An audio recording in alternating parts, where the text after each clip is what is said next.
EVM से चुनाव गोपनीयता का उल्लंघन यानी असंवैधानिक भी है। ईवीएम से चुनाव कराने को लेकर कई सालों से विरोधाभास जारी है कि उसकी तकनीकी हैकिंग करके या मशीन में छेड़खानी करके वोटों को प्रभावित किया जा सकता है, जिसे आज के टेक्नोलॉजी युग में नकारा नहीं जा सकता है। इसी कारण से विश्व के कई प्रगतिशील देशों में ईवीएम से चुनाव बंद कर दिया गया है। इसी आधार पर ईवीएम की अविश्वसनीयता को लेकर करीब करीब भाजपा को छोड़कर सभी राजनीतिक दलों ने काफी शोर मचाया। कुछ लोग कोर्ट तक का भी दरवाजा खटखटाए, लेकिन भाजपा की हेकड़ी, दादागिरी और ब्लैकमेलिंग के सामने सभी प्रयास आज तक फेल होते आ रहे हैं। यही नहीं, इलेक्शन कमीशन ये बार बार दावा करता आ रहा है कि प्रमाण के लिए कोई लाइव हैक करते हुए वोटों को प्रभावित करके दिखाए। कई बार कई मौकों पर दिखाया भी गया है, लेकिन इलेक्शन कमीशन अपनी दादागिरी के सामने किसी की सुनता भी नहीं है।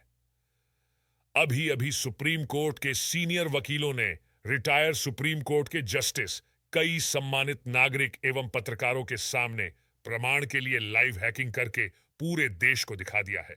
इसके बाद ईवीएम बंद कराने के लिए बड़े पैमाने पर आंदोलन भी शुरू हो गया है। फिर भी इस तानाशाही सरकार के सामने सब फेल होते नजर आ रहा है। ईवीएम से चुनाव कराने का एक दूसरा भी पहलू है, जो भारतीय चुनाव प्रक्रिया के तहत असंवैधानिक भी है। ईवीएम से चुनाव कराने का सिर्फ भारत के लिए सबसे डरावना, खतरनाक, असंवैधानिक पहलू यह है कि इससे वोट देने के गोपनीयता के कानून का उल्लंघन होता है। मान लीजिए कोई गांव सिर्फ यादव बस्ती, चमार बस्ती, बिंद बस्ती या मुसलमान या ब्राह्मण ठाकुर की ही बस्ती है। वोट देने के बाद काउंटी के समय या रिजल्ट आने पर तुरंत मालूम पड़ जाता है कि चमार गांव है तो सभी वोट पता चला बसपा को गया, या यादव बस्ती का सपा को, या ब्राह्मण बस्ती का भाजपा को। यदि जीतने वाले के विरोध में वोट गया है तो उस गांव के लोगों के लिए शामत आती है, या सबक सिखाया जाता है, या उस गांव की प्रगति की अवहेलना की जाती है। बाढ़ के समय बिहार में समाचार के माध्यम से भेदभाव देखने को मिला भी है। ये यहीं तक सीमित नहीं रहता है। वोट देने से पहले भी दबंग लोग ऐसे गांव में जाकर धमकाकर कि वोट किसको दिया है, हमें चुनाव के बाद मालूम पड़ जाएगा, यदि मैं यहां से हारा तो किसी को छोड़ूंगा नहीं।